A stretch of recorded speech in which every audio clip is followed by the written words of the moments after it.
We've been talking about this morning bridging the gap, the wealth gap. And your wealth gap is the gap that exists between you and your wealth. And it's not money. Money is just one of the results of wealth. Wealth is your ability to create value for someone other than yourself. Dr. Benjamin Hardy and I, we've had a great conversation this morning. We've had a great conversation with the people in the audience. And so I was sharing with the audience, studio audience, before we came back, that in my office, Dr. Ben asked me, Myron, what's the crux of what you do? And I said, well, what do you mean by crux? And he told me, like, what's the main thing that you do that helps people have this transformation? And I said, I introduce people to themselves. What I mean by that is most people don't know who they are based on whose they are. And most people, and I think I may have said this to you in my office, most people believe in their identity more than they believe in their identity. And their identity is all the things, all the people, all told you you are not all your life, right? You're not smart enough, you're not tall enough, you're not handsome enough, you're not pretty enough, you're not athletic enough, you're not talented enough, you can't sing good enough, you can't dance good enough, you're not strong enough, you're not, who you are is not enough. We've heard that message from parents, siblings, teachers, neighbors, so-called friends, bosses, and so most people are either buying into the identity or fighting against the identity, which is still not their identity because it's an away from, right? And so, or an avoidance goal, right? So they're attempting to prove that they're not. So what they do, what most people do because they think, I'm more than they think I am, I'll prove it to them. The fact that you're attempting to prove it to them literally proves that you think you really are who they said you are, or who you aren't, that you aren't who they said you aren't. And so because you're basing your identity on something they told you that you're not or that you are, they're still the foundation. So you've already messed up. And so so most people move away from their identity and they move into what I call their my-identity. And their my-identity is a fake identity that they create that's not as big as their identity, but they feel like it's bigger than their identity. And at least it makes them feel good. Right? And so they go around posturing and pretending and attempting to make people feel something or believe something is true about them that they don't even believe themselves. My definition of freedom is I've got nothing to hide, I've got nothing to lose, I've got nothing to gain, I've got nothing to prove. Then and only then am I free. If you could realize that nothing's missing except your awareness of what's there. Most people think they lack access to abundance, but they actually lack awareness of the access they already have. So, this is why when I coach people, oftentimes, when I coach people, like one conversation and they go out and produce a result they've never produced before in their lives. Because all I'm doing is showing them what I can see that's real about them that they can't see yet. Does that make sense? And so hopefully during this conversation with Dr. Ben and I, what will happen for those of you who are watching on YouTube is you will get at least introduced to a part of yourself, if not all of yourself, so you can step into your true identity, stop reacting to the lie-identity people gave you, stop creating a fake my-identity, and get your true identity from the ultimate identity, which is who? The I am that I am. I always like to tell people, you can't even tell me you're an atheist without telling me who God is first. If you say, I am an atheist, you gave me God's name before you told me who you are. And so when you get your identity from the ultimate identity, then and only then do you know who you are based on whose you are. Like people say, you think you're so great. I don't think I'm great. I know I'm great. But I don't know I'm great because of me. I know I'm great because I'm made in the image of God who's great. I'm not great because of myself. I'm great in spite of myself.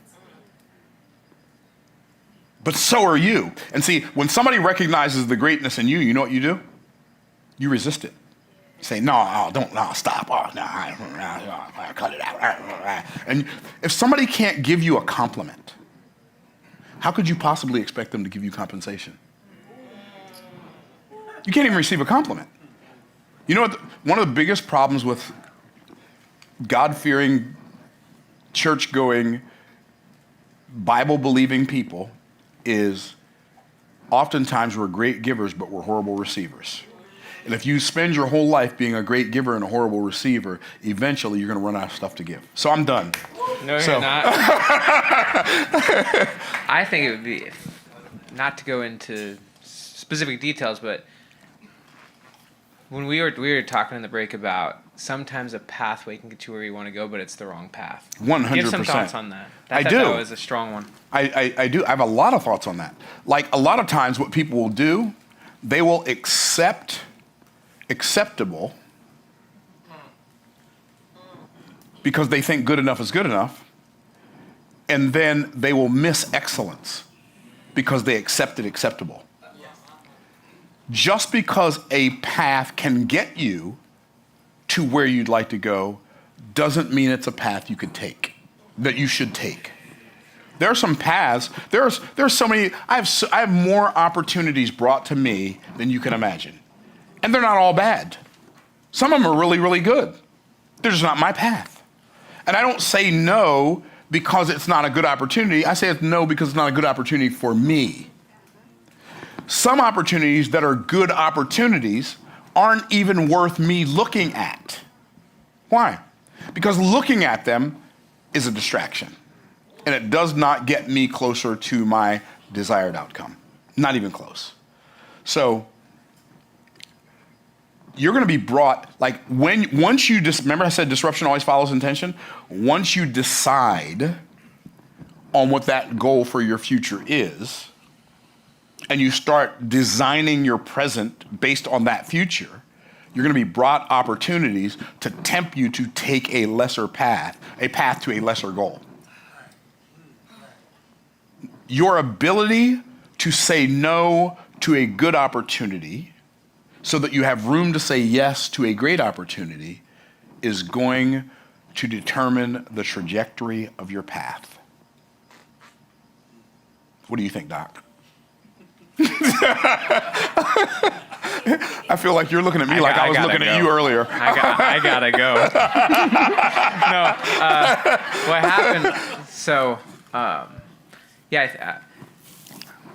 going a different direction than I was thinking, but in a good way. When you get really committed to a big future, and when you start getting on that path, it's amazing the opportunities that will start to come. Mm-hmm. Right now in what we're doing, we are getting ready to rock it, and some insanely compelling paths. Hold a little closer. Yeah, some insanely compelling paths are presenting themselves to me, and I see them as, of course, some of them you look at and you consider, could this help? But most of them are traps. Most of them are really Such a good word, traps. Yeah, trap or test. But I kind of like the word trap. I love that word. Yeah, they're traps. And because they are a clear path to a lesser goal. And when you do that, you begin to contradict who you really are and who you can really be. You settle for... Danger, Will Robinson, danger. Yeah, you settle for a lesser goal. And any time you do that and you're below the floor, you're contradicting who you know you can be, and then you're weak. And so I was asking Myron about a situation that I'm considering, and he, this is why he was talking about a beautiful thing, which he's saying, that path could possibly get you where you're trying to go, but if it doesn't align with your brand, and if it gives you the desired outcome, but it mars your brand, it wasn't worth it. You might have 4 businesses in your life. You might have 10. You might have. Hopefully, you'll only have one spouse. Hopefully, right? In your life, but maybe you'll have more. Some people have more. It's okay. There's no judgment. I'm just saying. Like you'll have one mother, one father. But you'll have all these opportunities for all these things, but you get one name. It has to last you your whole life. And to say yes to something that would tarnish your name so you can make some money? For money? for some money. And now I feel like Allen Iverson. You talking about practice? Okay, right, right. So you would tarnish your name for some money? You don't understand the value of your brand. What is a name? What is a brand? A brand is a name that reminds you of a story. If you want your brand, your story, like your name, to remind people of a story that adds value to their brand, you cannot afford to attach to anything that reduces your brand equity, regardless of how much money it can make you. There are people who offer me opportunities to do stuff all the time. I say no. Or I give them my pain in the tush tax. Say, what's a pain in the tush tax? That's when you don't want to do it, so you charge them so much they say no. Right? No. Right? Anyway, so like there are people, like how I align myself with people depends on the arena in which I'm aligning myself. Because there are people, for instance, there are people who, if they invited me to speak at their conference, I would speak. But that same person, if they asked me to write a book with them, it'd be a hard no. Right? Because it's different. If I'm speaking at their conference, I'm impacting their people. But if I'm writing a book with them, now there's a potential that they're going to negatively impact the people who follow me. And so I have to be very discerning and very decisive about who I allow to attach their name to my name. Does that make sense? And so do you. That's only if you value your brand. Remember what happened? Jesus was going.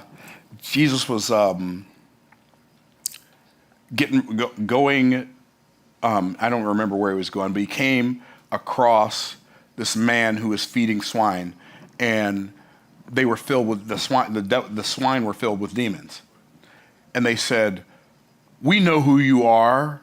Did you come to torment us before their time?" And he did not allow them to speak. Why? Because Jesus didn't want a testimony that came from swine that were filled with devils. See, all good testimonies aren't good. All brand elevation is not good brand elevation. Sometimes you have to say no to it because of where it's coming from. So anyway. Gotta have a clean high floor. Gotta have a very high floor, very clean high floor. Yes. And you can't have a high floor if you don't know who you are. You can't have a high floor if you don't know who you are. If you're still out in the wilderness of figuring out your who am I-ness, you don't but it might make me $60,000. Who cares? $60,000? $60 million. It don't matter. It's just money. So, anyway, that's what I think. It's huge. It's huge. Wait, what do we do now? Well, you know what we could do? We could open it up for some more questions if you want to, because I think we got some people who got some questions. We'll take this young lady over here, Montrella. I didn't want to mess it up. So if we can get Montrella a mic.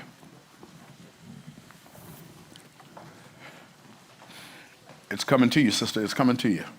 By the way, these are what are called galley copies. The book comes out at the end of this month.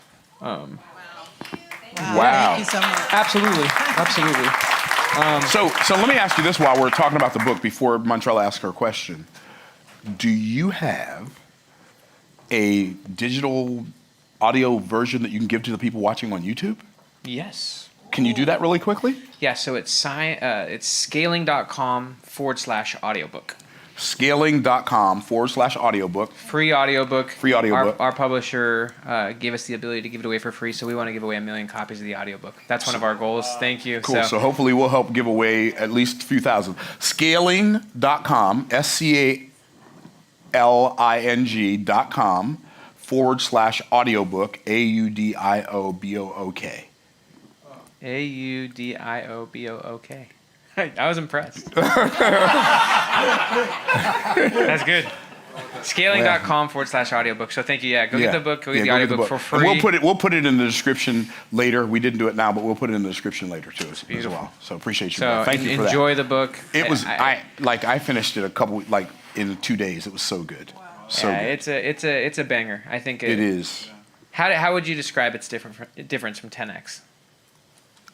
From your experience. Yeah, it's because to me 10x is more of a high-level philosophical perspective of scaling, but scaling, the science of scaling, literally is the science. You're going into the tactics, strategies, principles, and essence. These are the things you do if you're serious about scaling, not just curious. Yeah. That's how I would describe it. It takes a curiosity to a science. Yeah. Yeah, it was great. It was great. So beautiful.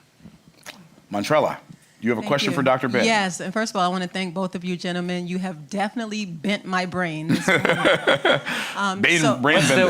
What's one thing that really, before you ask your question, what's one thing that's really stuck out to you? You're going to put me on the spot. Just one thing. Just one thing that you got to let go, which is related to my question. You just got to let go in order to step into that identity that Dr. Myron keeps talking about. And that is tough. If I may be so bold, you said that is tough. May I state it more accurately? Is that okay? Of course. It feels tough. That's not the same as it being tough. It feels tough. And here's why I made that distinction. Because words are not just a communication tool. They are the window through which we see the world. If I tell myself that it's tough, then I'm going to behave as if it's tough. If I tell myself it feels tough, then that's just a feeling. And I can tell myself what we tell ourselves in golf all the time. Feels are not reals. So just because it feels that way doesn't mean it's real that way. So anyway, but go ahead. Thank you for that. Yes, absolutely. And my question is tied directly to that. Dr. Ben, if you were in a service-based business, I'm basically a therapist, and I do make multiple six figures, but I work harder than a dog because some of these dogs are living a life. What would you do? Like, how do you get out of that while maintaining your livelihood?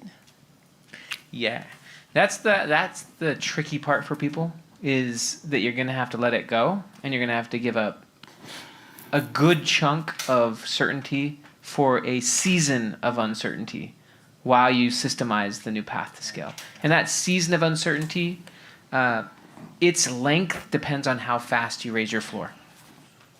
You know, some people raise their floor very slow. They keep going back and forth. So giving yourself a goal and thinking about a path that fits more who you are and who your future self will be, and thinking about what that path would be, what that goal would be, would likely require at least largely letting go of your current private practice. You might keep a portion of it to stay in the game, or you go into a different game. But yeah, you're going to have a season of uncertainty. Yes. And seasons of uncertainty are okay. Like you don't have to feel certain. You don't even have to be certain about the path. You just have to be certain about the payoff. Like, that's what causes us to let go. Like, if I can own the knowingness that this is going to work, you're a service provider, you're a therapist, you do therapy probably the way most therapists do therapy, because most businesses are based on analogy and not on first principles. Like, if you ask yourself the question, though, which potentially you have, but probably you haven't, if you ask yourself the question, if I were going to build a therapy practice that did multiple 8 figures or multiple 7 figures a year, how would I have to build that? And then start at the end, that end objective, and then work your way backwards. That's thinking from first principles and not thinking from analogy. I think Dr. Ben would attest to this. There's nobody in the business coaching space that does what I do. Do you know why nobody does what I do? Because I didn't copy anybody. Okay, when I'm teaching my clients, like how to sell premium value offers, the first question that I ask is, how much money do you want to get paid when you do this thing? And some people say, well, what's the relevance? Well, what's the relevance? That's the most relevant question. How much do you desire to get paid every time you do the thing? And if your answer is, well, most people make $300 an hour, $700 an hour. That is nothing, that's a bad premise. So I'm not a therapist, so just so y'all know, and I don't play one on television, okay? Somebody wants to coach with me, I charge $40,000 an hour. Oh. How did you come up with $40,000 an hour? I made it up. Now, I know some of you are thinking, well, what does that mean, I made it up? Here's what it means. I don't like one-on-one coaching. I think one-on-one coaching is highly inefficient for me and highly ineffective for you. So watch this. If you're gonna make me do something I don't wanna do, I'm gonna make you pay. Say that. Say, is that where you got your price from? That's where I got my price from. And I also know that if somebody coaches with me for an hour and they can afford to pay $40,000, they already have something in place that I can show them how to make more than $400,000 in that 1 hour that they coach with me. Because how I come up with my prices is I figure out the payoff the people that I'm serving desire to have, how much it's worth, and how much it's costing them not to get it. And let's say that price is $400,000. I divide that by 10, and that's how much I charge. Does that make sense? So you need to figure out a new pattern of doing therapy versus just doing what everybody's always done because that's what everybody's always done. It just doesn't, that doesn't make any sense. Right. Right? Does that make Well, so just a quick thought to push on that, because it reminded me of this conversation from before, which is defining yourself, which actually fits with identity a lot. But how can you do what you do different from every form of therapy or healing or psychology? Like, what could you do? Mm-hmm. And in what way could that be done in a business model? Well, I want to abandon therapy. Okay. So what would you rather do? Coach. You're in the catbird seat. You're sitting in the catbird. That's a Texas colloquialism, which means you're in the right place at the right time. Okay. You're already a therapist, so you know how to have conversations with people. You're a psychologist, psychiatrist. Licensed clinical therapist. Social worker. You're a licensed clinical therapist. Okay. So you already know how to have conversations with people. You just need to figure out, how can I help have conversations with higher level people who, right? Because it's who, not how. So how can I serve a better who? And by a better who, a who that can afford to pay whatever I charge. And the way you do that is by solving bigger problems for people, for a bigger pool of people with much bigger problems and much deeper pockets. So take your skill set and apply it to a different market segment. You're not gonna make way more money serving the same people you serve now. So here's what's really cool though. When you figure out who you really are, what that's gonna do for you is that's gonna cause you to become signal for people who are looking for what you have to offer them. Got it. Like, right? So people find me and say, hey, I wanna pay you $375,000 for a year of coaching. They find me, not people I'm looking for. I'm not looking for anybody. I'm just being me. And being you will attract the right people. Is that helpful-ish? Absolutely. Thank you both. Cool. Yeah. Okay, Mike over here, Alicia, and then we'll go back to Breezy over here. Okay.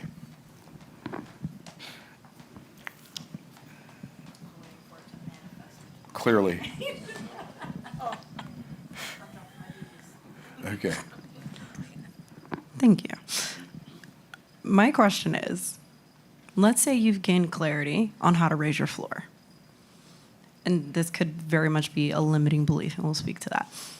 What if you make the decision, cut off all other options, but you're not able to fund, based off of where you are, what it would take to be able to move towards that higher floor? You have a very concerned look on your face, Myron. No, I'm not. I'm waiting to see what Dr. Ben says. You are talking to a leverage master, but there are paths and partners to your goal that are going to come in very different forms than you're used to, right? And so, but you don't understand those principles, or your future hasn't needed you to gain those skills. Your future hasn't needed you to gain those skills.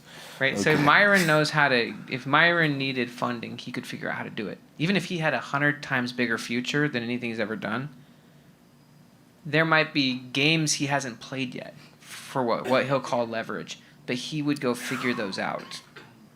And so, your old ways of getting funding would be insufficient. Does that make sense? Yes.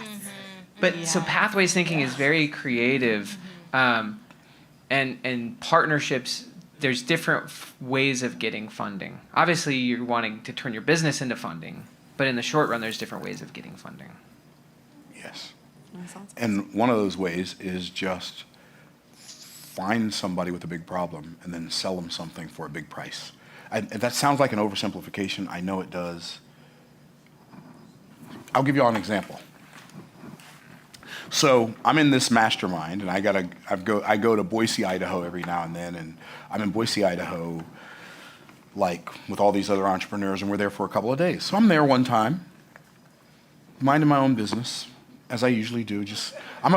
No, y'all are laughing. I'm serious. Like I'm a very much. I sit in the back. If you ever saw me at a conference that I'm not speaking at, I'm in the back in one of the corners. I am not attracting any attention to myself. I'm there to do. I'd be just as happy being invisible, because naturally I'm an introvert who operates as an extrovert. That's another conversation for a different day. Same. Right, right. So you get it completely. And so I'm thinking, well, I'm flying back to Tampa, and at that time it was me and my videographer, Jose.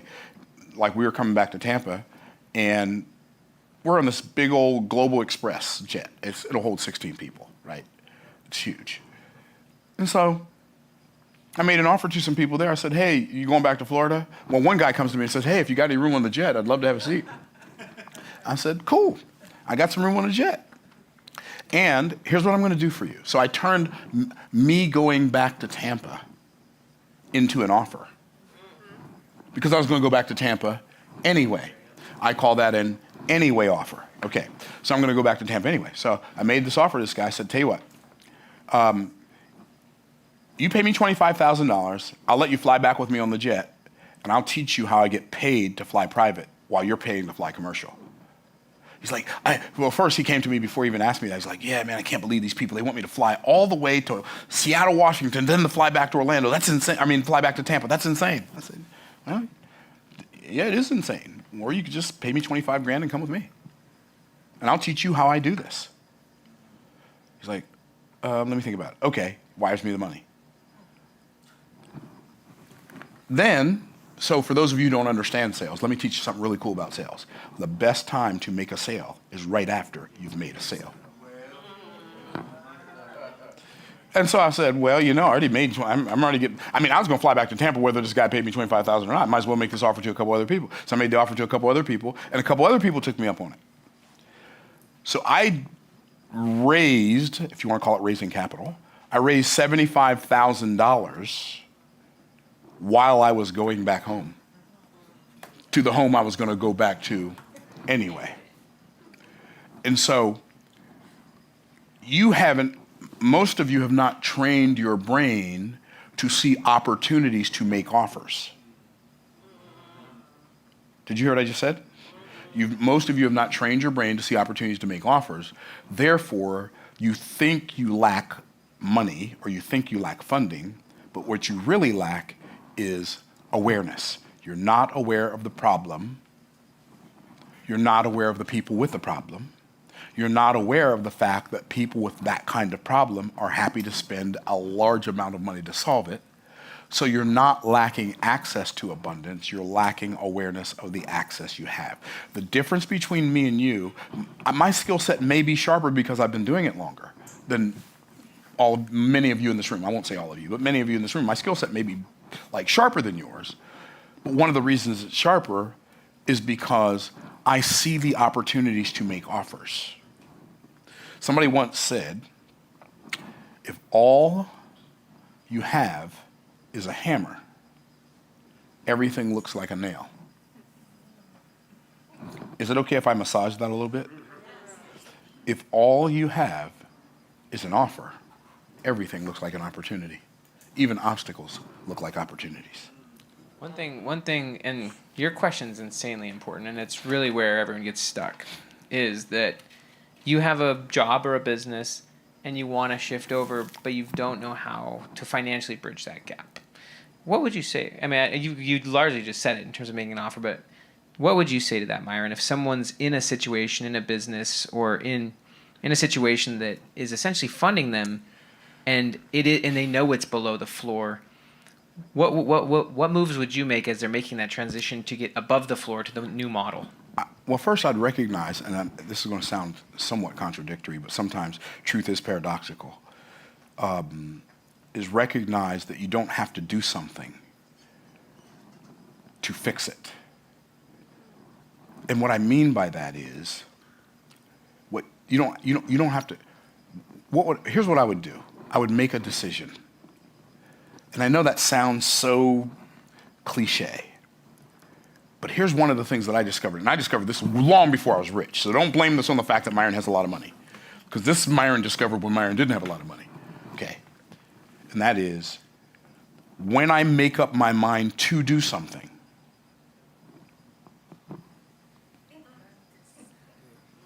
circumstances align themselves in my favor. When I say I can't, I don't have, it's not available.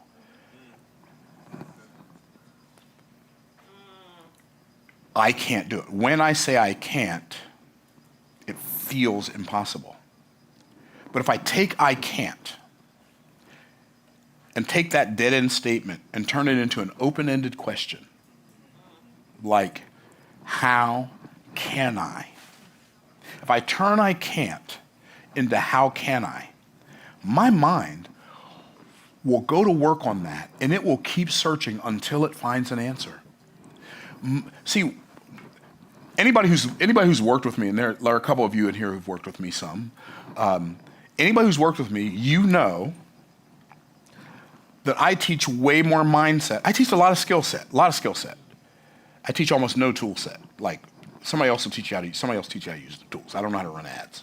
I don't build funnels. Because I understand that I don't have to, right?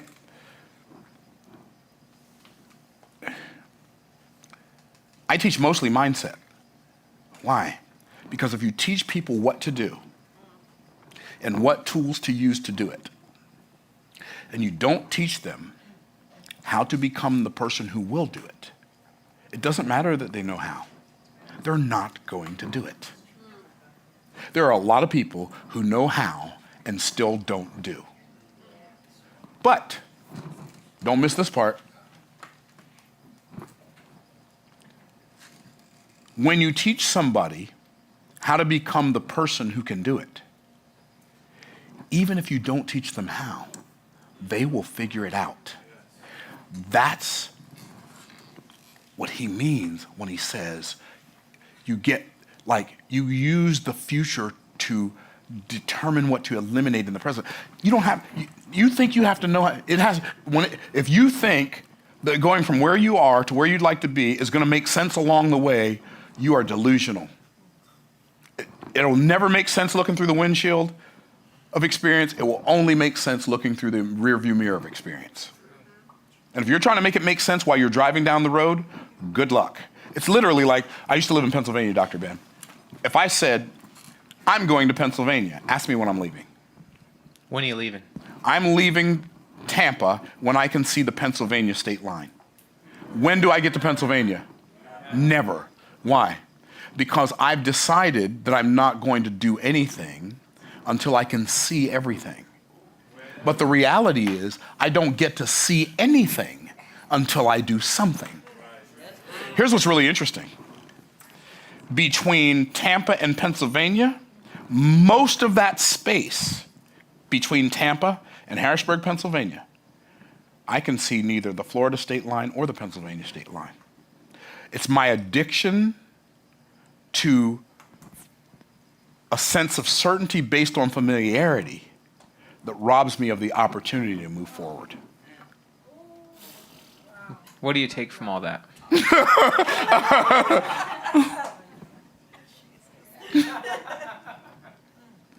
So, That's beauty.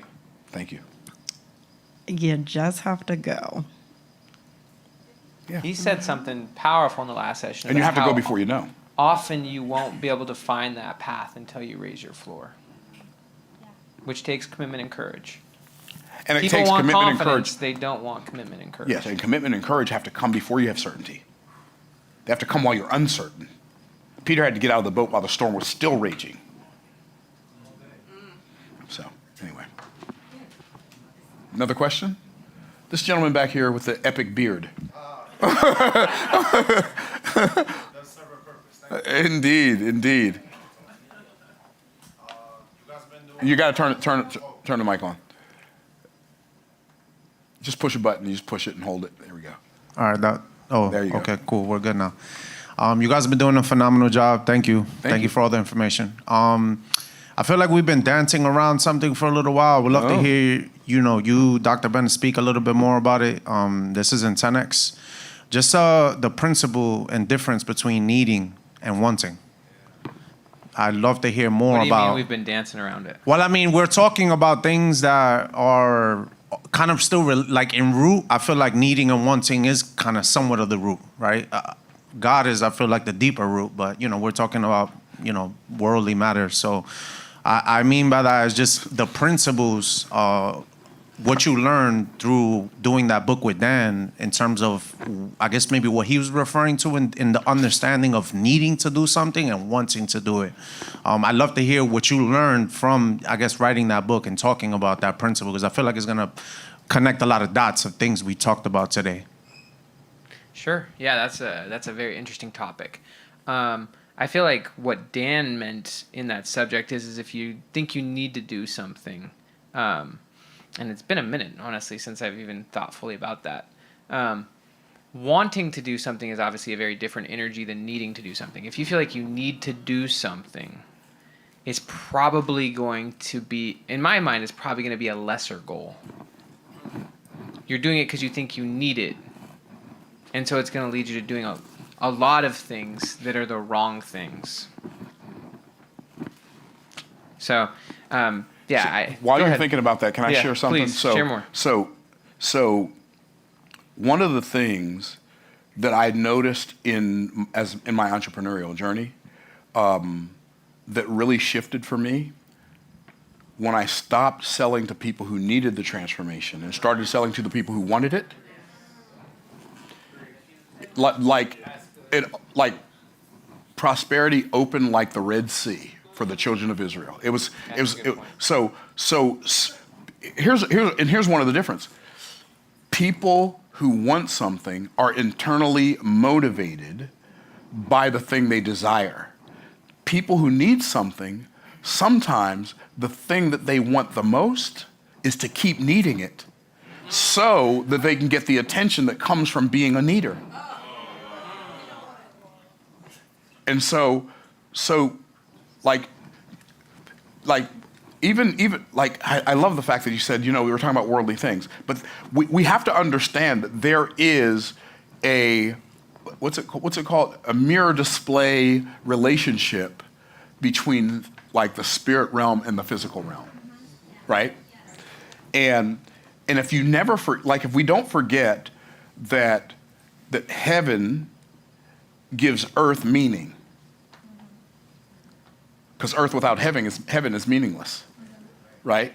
That's straight up Viktor Frankl meta.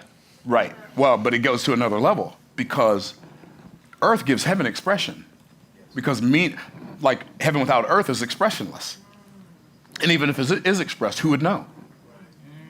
Right? And if you think about it, everything that we experience in life is a picture of, it's a microcosm of that. And I have to ask myself, okay, is this the meaning or is this the expression? Now, maybe you don't think like that. Maybe you do. I don't know.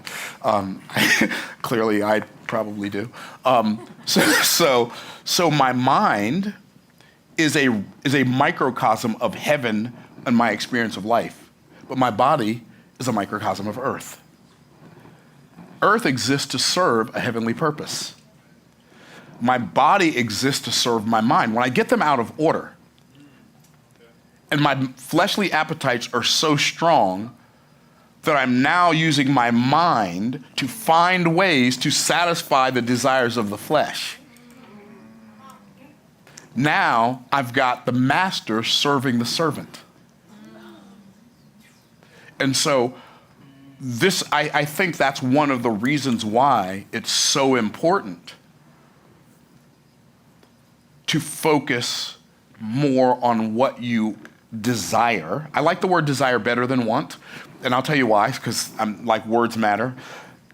Don't do it, Mary, don't do it, okay. So I almost chased a rabbit. So words matter, and when I understand that the word want is a double entendre, it means lack, but it also means desire.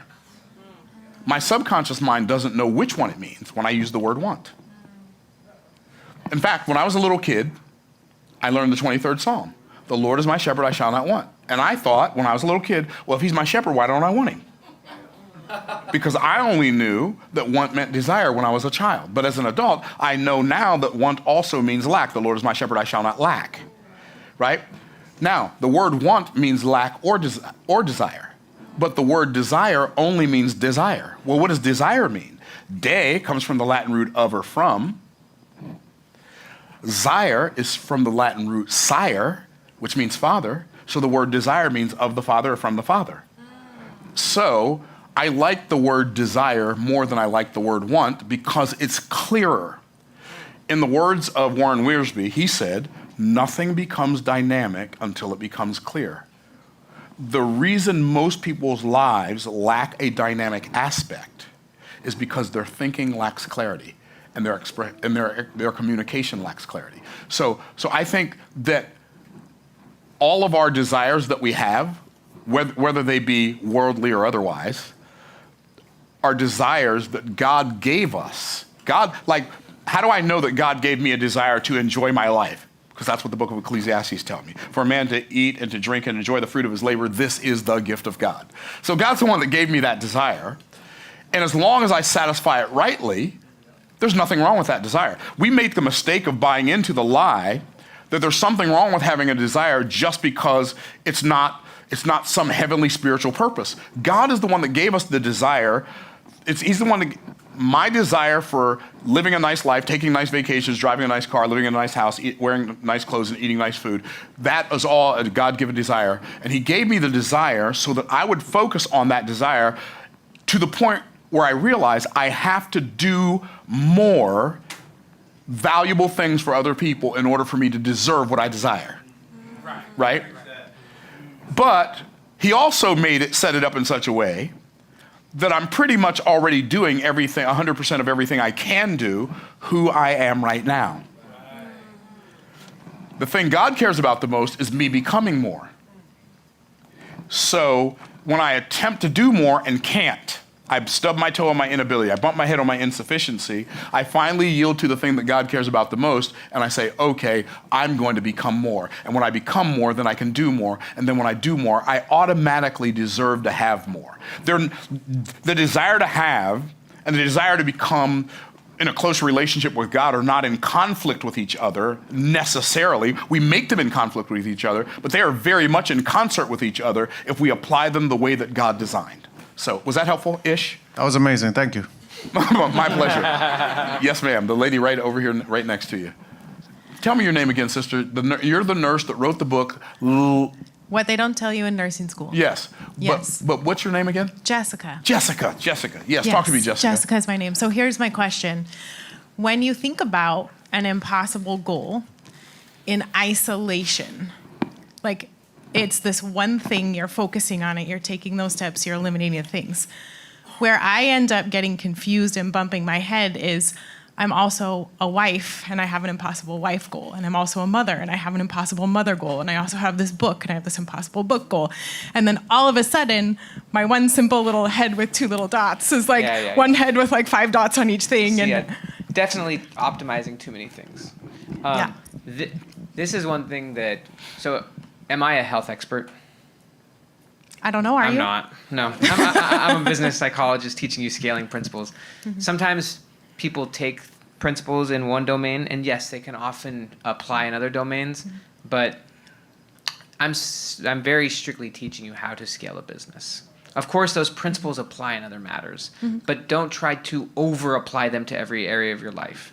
That then literally will defeat its purpose.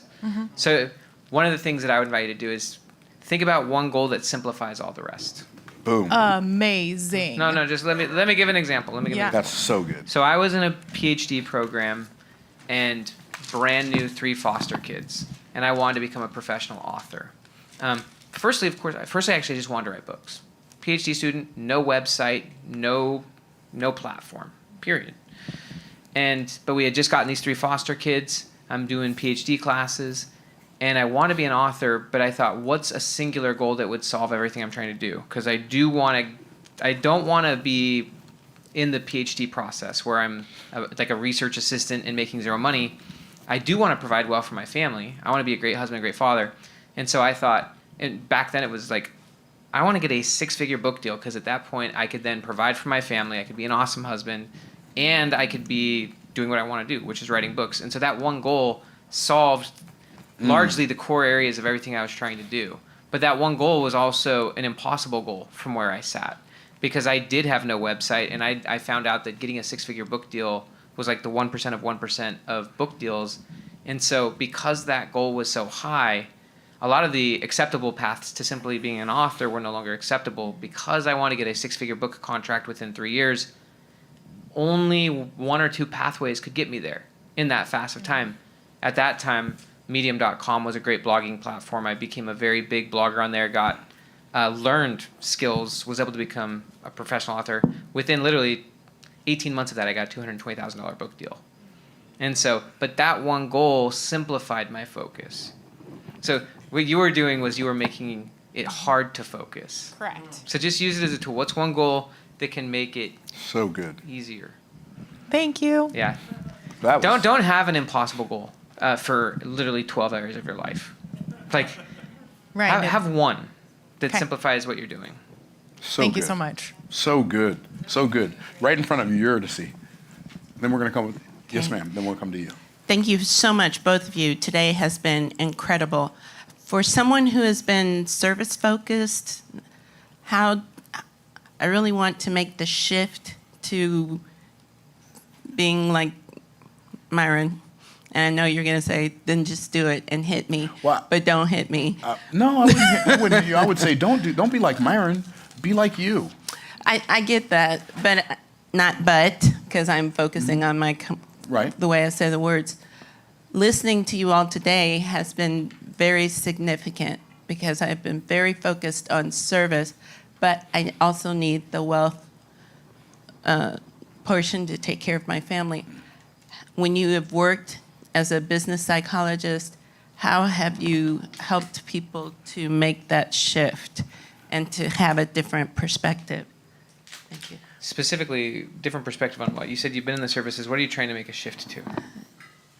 To not, usually we work very hard for the same base salary that we've always done. And as I've retired, after my retirement from the Army, my focus was always, well, they need help, I'll help them.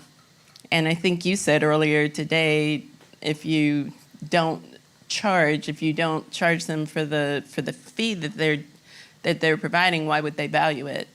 So for people who have had difficulty in doing that, how do you help them as you work with them to get them to be able to do that more I would say efficiently? Myron is much better at teaching people how to make money than I do.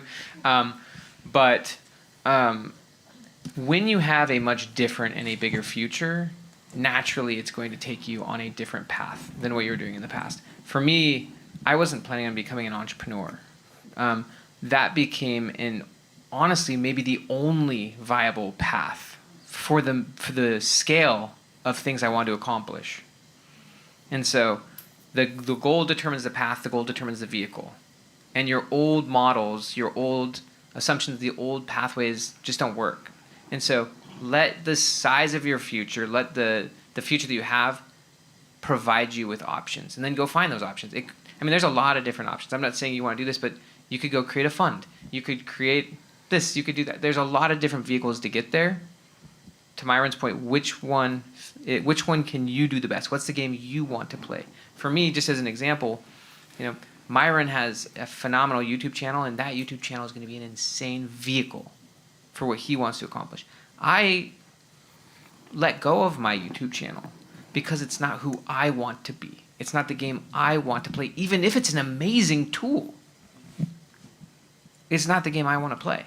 Even though I could see huge benefits from that tool, I'm going to play this tool, and this tool is going to get me more than I want and more, and it fits with who I want to be, who I want my future self to be, and it has insane leverage. Then there's leverage over here that Myron can't see, but it doesn't fit with who he wants to be, or else he would have found it. Right. That's what he just said, or else he would have found it. The decision that we make is what creates the perspective, the discernment that we have. And if I don't make the decision, I don't deserve the discernment. Like, the reason you can't see so much of what's already there in your path, so much of what's already there in front of you, is because you haven't made a decision yet. You're waiting until you can see it to make the decision, but the decision, like, it's waiting for you to make the decision so it can show up. There's so, like, I've got, my brother Jeff is over there, my brother Rob may be here somewhere, he was here earlier. Like, my brothers remember when I looked like a dude that was just lost in the wilderness of wondering, like, what my life is gonna be. And now, all of a sudden, everybody's like, Myron. I'm like, y'all need to quit tripping. I was as confused as you were until I made a decision. And once I made a decision, it gave me clarity. It told me what to focus. The decision told me what to focus on. It told me the direction to go. It told me what to say no to. So, is that helpful? I wasn't fussing at you a year to Well, say. That's why I said you were going to hit me, and that you were fussing. But If it's you okay. if you remember this story, I just want to show you this because this is super key. This guy, Xavier, remember I told you his story, and he wanted to get his law firm to $100 million. He did not know what that meant, and his business was not the vehicle to do that until. It doesn't always have to be time frame, but until he had a proper goal. A goal properly set is halfway reached. So, Once he actually started to solve that, it was not very hard for him to figure out the business model that could get him there. But he had never been solving it before. So you have to start with, who do you want to be? Who's your future self? What does that look like? Be specific. I would say be at scale. And then say, what is the path and who are the people who can help you get there? So good, so good. This young Thank man you right in so front of much. you. This might be the last question we have time for today. Well, I'll tell you in a minute. Go ahead. Yes, sir. Thank you for passing me the mic, and thank you for allowing me to be here. My pleasure. I've read your book from Trashman to Cashman. Sure. I enjoyed it. Thank you. I wanted to know what exactly was your inspiration to start your first business, and how I could use an inspiration of my own to start my first. Oh, that's a great question. How old are you? I'm 14. Wow. Let's go. 14 years old. So my first inspiration was when I was about 16 years old. My dad came home from work and said, I'm not doing this anymore. And he said, I'm not working for other people anymore. And I thought to myself, what are we going to do for food? Right? And he just started doing for himself what he did for other people. I was like, oh, so that made me aware. That gave me a new awareness of the fact that you don't have to have a job to make a living. Oh. Well, usually when I had jobs, there were things about it that I didn't like. Okay? They had this, they paid me less than I felt like I was worth. They made me show up when I'd rather be at home. You mentioned the thing about time in your book. What's that? You mentioned the thing about time in that book as well, about how time is a lot more Valuable than money. Yes, time is a lot more valuable than money. And they had these things I was allergic to, called bosses. I didn't even have any outfits that matched the boss. Anyway, no, I'm just kidding. So I realized that if they were paying me, they could tell me what to do, and I didn't like that. I am a very autonomous. I've always been this way. If I believe something is the right thing to do, I just want to do that. Regardless of who tells me to do something else, right? And I've always been that way. And so I saw that there were people who had businesses, who had money freedom. Money freedom isn't the ultimate freedom. The ultimate freedom is nothing to prove, nothing to lose, nothing to hide, nothing to gain. But if you don't have money freedom, it's hard to have that other freedom. Right. And I met somebody in 1985 who wasn't particularly talented. He wasn't particularly effervescent. He was just a regular guy in Lowell, Indiana, of all places. And he was making $10,000 a month in 1985. And you know what that told me? It's possible. $10,000 a month in 1985 was more than $100,000 a month now. And it told me, oh, this is a thing that people do. He was the first person in my, I didn't know anybody made that much money. I didn't know athletes, I didn't know actors, I didn't know singers, I didn't know anybody made $10,000. Like $10,000 in a month never showed up in the same sentence for me before I met that guy. And so just seeing that it was possible for somebody made me believe that it was possible for me, because that's what my parents used to tell me. Anything if somebody else can do it, you can do it. So it can be done. And so I just believed that. And I kept working towards it. I'm gonna give you some advice as a 14-year-old though. As a 14-year-old entrepreneur, start doing something as a business now. Don't wait until you're 16, don't wait until you're 15, don't wait until you're 14 and a half. Here's why. You have an advantage that is evaporating, and that is that you are a young person.